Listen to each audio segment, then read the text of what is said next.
What's up, y'all? My name is JR, and for those of you who don't already know, I'm a huge movie and TV nerd. If you're new here, I appreciate you taking the time to check out my channel. I hope you consider sticking around and joining the film community I'm trying to build here on YouTube. So in today's video, I'm going to be talking about the Amazon Prime crime thriller series, Cross, and the decision that ruined Season 2. And just so you guys know, this video will contain spoilers, so if you haven't gotten around to watching this season yet and you don't want to know anything that happens in it, you might want to exit this video now. And with that being said, no more wasting time.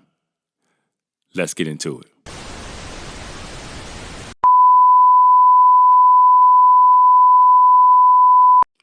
Cross is an American-made crime thriller television series created by Ben Watkins based on the Alex Cross novel series written by James Patterson.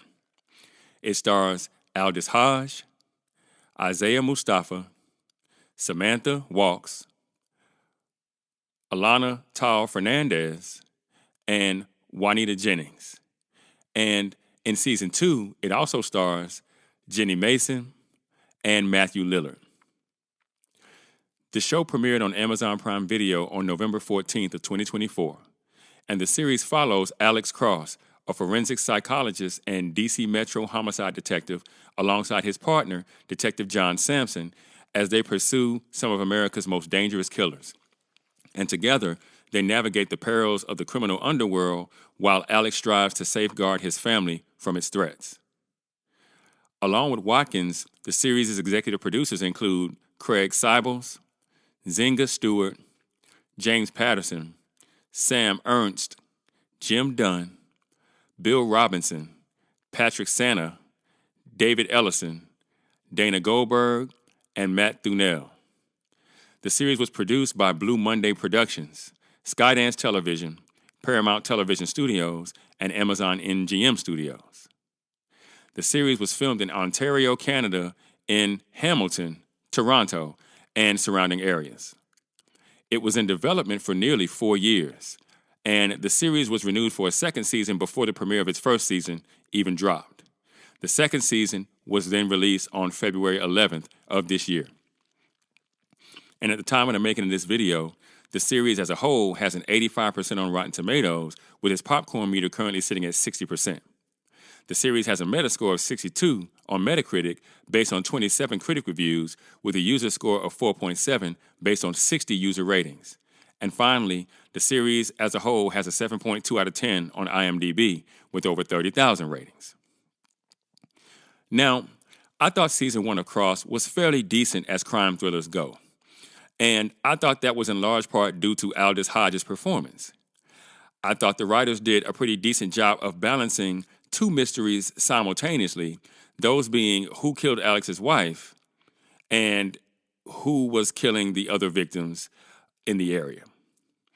Now, I thought Alex as a character was perfectly complex, a man trying to balance doing his job as a police detective all while grieving his recently deceased wife, and the drama being produced by having those two things collide in rather spectacular fashion.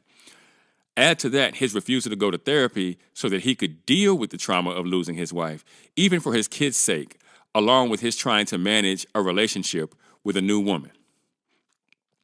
And during Season 1, we watch Alex's professional relentlessness nearly sabotage his career and cause him to deeply damage his relationship with Elle, the woman that he cares very deeply for, when he put her in danger in order to catch Ed Ramsey, the fanboy killer, and the main antagonist in the first season.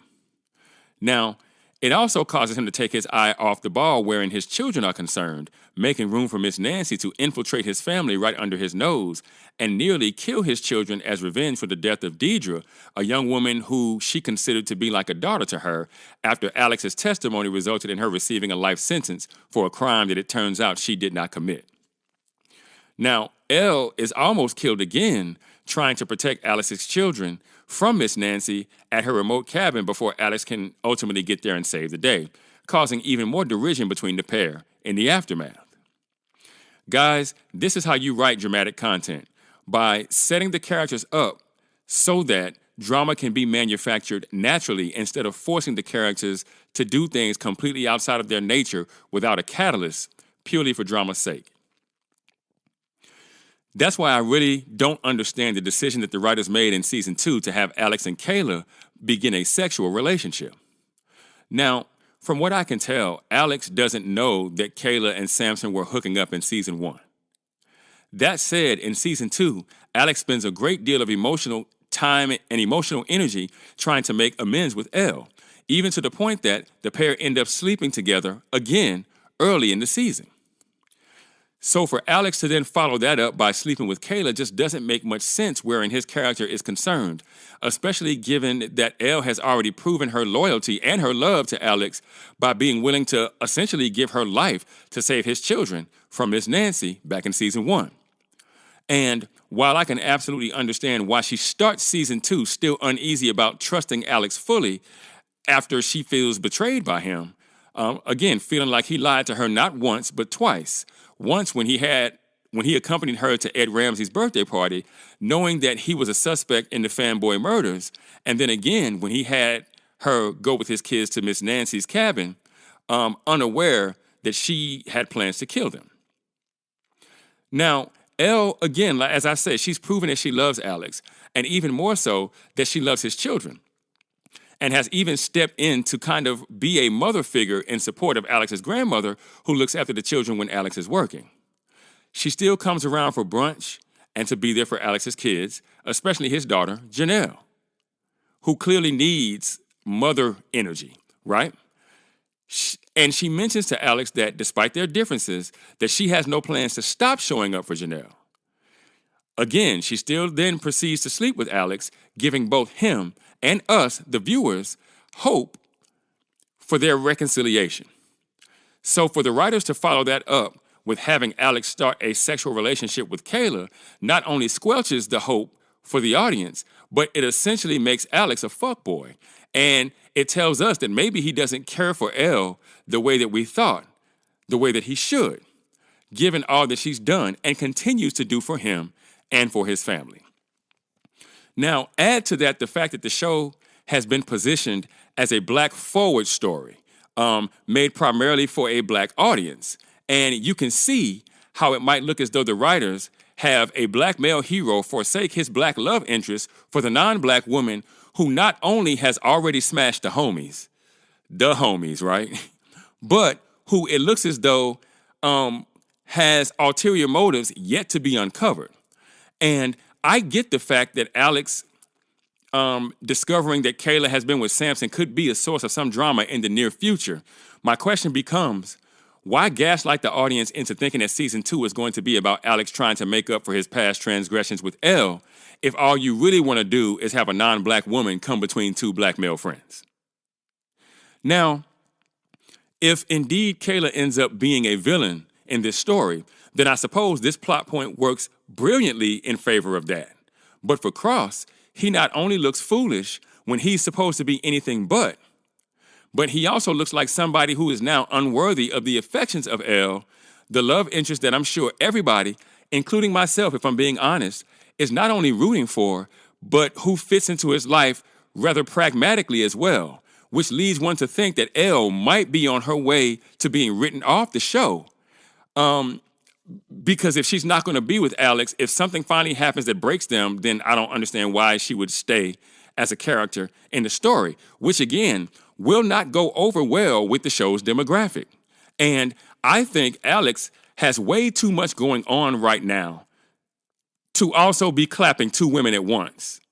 The races of those women notwithstanding. I think it's just too much. A love interest, I get. But two love interests, what are we doing? Why? And this prompted me to go look into the writer's room for this show. And though I was able to find two black writers, one man and one woman, the rest of the writers were non-black people. And that's interesting considering that most of the on-camera talent in this show is indeed African American. And while I want to be clear, I am not saying that white people can't write black characters. But if you're attempting to tell complex black stories, you definitely need a writer's room that is at least predominantly black. And that doesn't appear to be the case for this particular series. And though I always tell people that screenwriters need to be able to tell honest stories, right? They need the space to truly explore the human condition without interference. But you are a fool if you don't understand that you have to make a show that people are willing to watch. And in fact, when you're pitching your stories, one of the first things investors or studios or networks or whoever will ask is, who is this story for? In other words, what's your demo, right? Because the math has to math. And when you answer that question, you then have to understand how to serve that demo, because if you don't, that's how you get your show canceled. Straight up. Now look, I have no real issue with portraying interracial couples on television and in movies, even though I think it's done way too much right now when you consider that most black men are married to black women, most white men are married to white women, most Hispanic men are married to Hispanic women, and most Asian men are married to Asian women. So the number of interracial couples that we see on TV does not reflect what's actually going on out there in the real world. However, if you're going to do it, I've got no real issue with it. But when you decide to do it, the where, the how, and the why is going to come under great scrutiny, especially when you promise an audience a certain thing to convince them to watch in the first place, right? Aldis Hodge did an interview where he talks about how one of the reasons why he decided to take on the character was because Cross was going to be a Black Forward series. And so again, like I said, this is how you convince black people to tune in and watch. Especially, you cast Aldis Hodge. I mean, I would venture that a lot of black women think he's attractive, pause. But, I mean, I got eyes. I understand that black women are going to look at this guy and go, okay, he's attractive. That's part of the reason why they watch the show. And so you got to have to kind of give them what they want, right? And if this particular show had more black writers, specifically more black female writers, maybe one of them could have told the showrunners that this particular plot point was a bad idea. And in case you guys don't believe just how bad an idea it was, I've already seen several TikToks that have been made by black women who were clearly fans of the show now saying that they may not continue watching because they feel like they were misled about what this show was supposed to be. A celebration of black people, a celebration of black culture, and even though I tend to not side on the side of the woke, I have to agree here that this was a narrative mistake. Because this series is currently trying to have its cake and eat it too. So much so that it might just affect the show's overall viewership, which might lead to its premature cancellation. But what do you guys think? Have you had a chance to check out season 2 of Cross yet? If you have, what did you think of the decision to have Alex Cross hook up with Kayla, especially after Kayla has already been hooking up with Samson? How do you think it makes Alex look? How does the decision affect how you view Kayla as a character? And how does it impact your interest in continuing to watch the show overall? Let me know in the comments. And for those of you that might be new to the channel, be sure to like and share this video. If you really like the content, be sure to subscribe and hit that notification bell. That way you'll be notified whenever I drop a new video. You can also now support the channel by leaving a super thanks. If you should be so inclined, I'd greatly appreciate it. Also, feel free to subscribe to my new reactions channel and my shorts channel for additional content. The links are in the description. In addition to that, be sure to go and check out themadScreenwriter.com for more television and film reviews and info on my upcoming film projects. And with that, I'm going to go ahead and get out of here. I got screenplays to write. And I'll catch y'all on the next video.